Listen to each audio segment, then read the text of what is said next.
Hello, hello! Welcome to Adon Vlogs! Good afternoon, good morning, good evening, whatever the time is you're watching this vlog. Nandito po tayo sa Burjuman at ako gumagawa ngayon ng turon. Ganito po. Lagyan mo muna ng sugar yung balat, tapos babalutan mo na ng sugar yung saging like this. Saka mo siya lalagay sa wrapper. Pagkatapos, bibitiin mo siya para maging flat na flat. Ayan po, babalutin natin. Yan, para hindi ka na maglalagay ng asukal mamaya sa kawali. Yan, para yung tamis niya nasa loob. Ayan. O, di po ba? O, flat na flat, di ba? Ayan, tapos eto po, pakita natin. Ayan, di ba? Ang ganda na pagkakabalot sa kanya.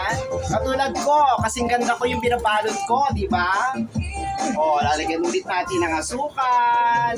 Like this. Tapos babalutin natin ng saging, ng asukal ulit. Like that. Yan.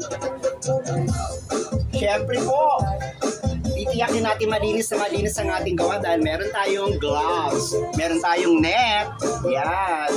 Ganyan po talaga ang proseso ng paggawa ng ating lulutuin.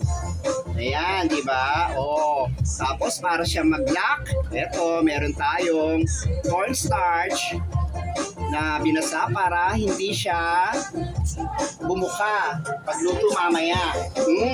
Very flat, di ba? Ang ganda. Ayan po.